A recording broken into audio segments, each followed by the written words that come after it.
I'm Andrew Wasson. Thanks for joining me for my weekly guitar blog. It's December 28th, 2014, and this week we're going to be doing a crash course in the jazz minor scale. Now, this week's question was sent in from Emory. He's out in Arcadia, Florida. He wrote in with this email saying, "One of my goals for the new year is to learn more about the style of jazz guitar. Recently I stumbled upon a scale called the jazz minor. This scale seems really important, so I was wondering if you could give a crash course in using it. I studied that it has a few different uses. My main interest is over the 2-5 progression and as a fusion scale functioning on its own. Examples would be great because I'm getting nowhere in using this scale myself." From Emory in Arcadia, Florida, USA.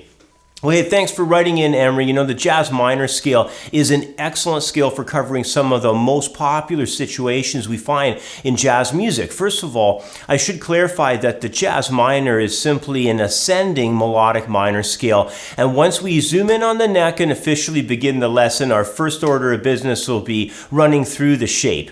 But when it comes to the applied use of jazz minor, we'll find most commonly it gets used as a standalone scale for all kinds of jazz fusion ideas, as well as for the ever so popular 2-5-1 progression.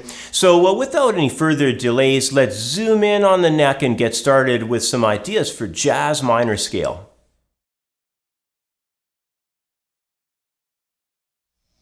Well, first let's get started by running through a pattern of the jazz minor scale so you can get used to the sound of this thing.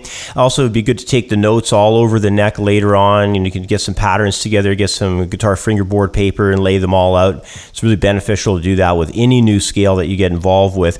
We're going to use this shape, though, just to get you introduced to this scale off of the 5th guitar string, off tonic note of E, and the layout is going to be in 7th position here. So here we go.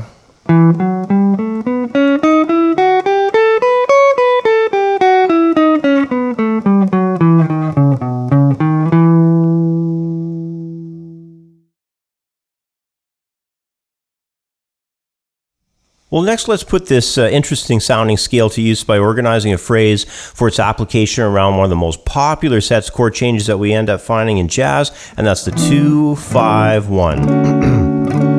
Now our progression will be resolving into the key of D major there, so our 2 chord will be E minor 7, the 5 will be A dominant 7th, and the tonic chord of course is D major 7. Let me just start here by initially playing through the chord changes for you.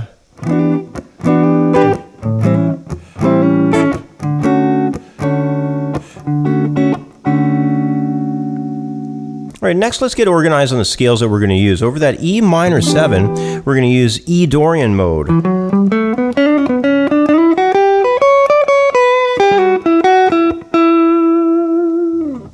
Then when we get into that A dominant 7th, how you deal with this situation in using jazz minor is we're going to go up a half step from that A dominant 7th chord. So up a half step from A is B flat, and that's what we're going to use, the B flat jazz minor.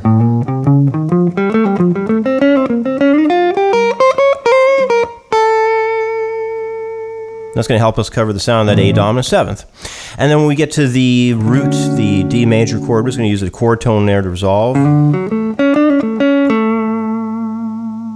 So now let's get over to the melody that I've established that uses those scales over top of this 2-5-1 progression. Here's what it sounds like.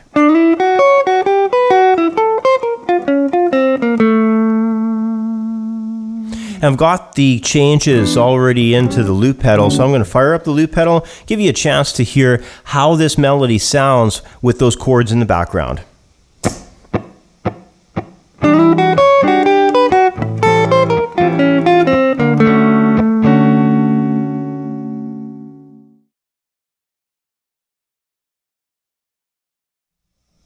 All right, before we move on any further to other ideas incorporating this scale standing on its own, I wanted to just do one extra thing. I wanted to mention how the popular jazz concept in harmony known of as the tritone or the flat 5 substitute principle, can really be covered using the exact same ideas that we had used with the 2-5-1. So what happens in the flat 5 principle is we basically go a flatted 5th from our regular diatonic pentonic 5 chord, and we play a dominant 7th chord on that step and basically use it as a substitute for the A 7th in this case. So we're going to be going chromatic. That's one of the interesting things that tritone substitution gives you, or flat 5 substitution gives you, is it's a chromatic moving bass line. So we can go from our E minor 7 now to the E flat dominant 7th, and we can resolve still on that D major 7, and it's a really interesting sound.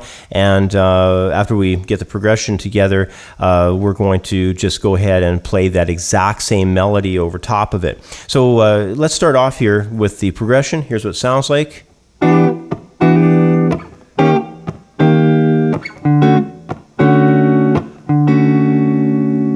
Okay, so now let's hear how the exact same melodic phrase that we used from back in the previous 2-5-1 example sounds now over the flat 5 substitute example.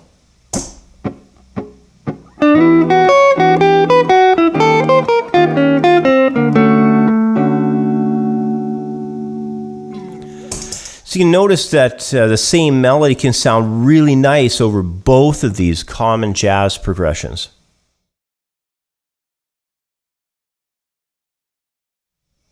Well, in wrapping up with the final example, let's have a go at organizing the use of the jazz minor scale over a set of chord changes that operate more from the sounds of the style of jazz fusion. Now, in the example I have coming next here, it's going to be in the key of E minor, only it's going to apply some altered dominant stuff happening on the 2nd chord degree there, is F sharp, so we'll have flat 9 and sharp 9 occurring there. Those are functioning as secondary dominant chords in the progression. And this kind of thing, it's not really crucial to the application of the sound of jazz minor, but it does spice things up nicely, and it adds to, I think, the overall color of the sound. So first I'm just going to play through the progression on its own, give you an idea what it sounds like.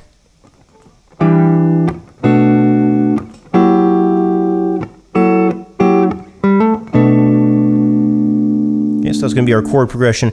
And now here's the use of E jazz minor scale and how it can sound when applied over the sort of groovy sounds of that jazz fusion progression. I got the progression in the loop pedal. I'll fire that up and play the line over it that I've got here.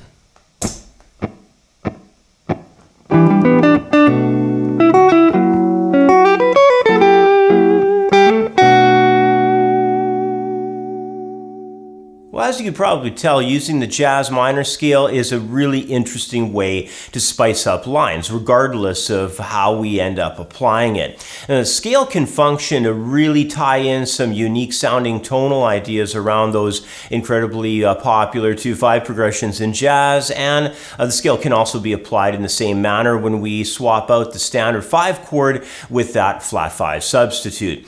But where we end up getting some incredibly unique ideas is when we apply the jazz minor over a set of changes and allow it to function as the principal scale. Now, accomplishing this will take more skill, but the very cool sound of using the jazz minor in this way on its own is certainly worth all the extra practice that you put into it. Anyways, that's about all the time I have for today. As always, thanks for watching. Have yourself a great week, and I'll catch up with you next time. Bye for now. If you'd like to learn the modes and really get an understanding how they can be used musically to write songs, play a solo, or compose melody lines, then you're in luck. My ebook, Using the Major Scale Modes, is a comprehensive manuscript outlining exactly how modes are used both in harmony and to compose melodic ideas. Over 50 pages of scale patterns, example progressions, and music theory all create one of the most comprehensive methods on the modes available. Using the Major Scale Modes is available for instant download in the View Our Products area at creativeguitarstudio.com.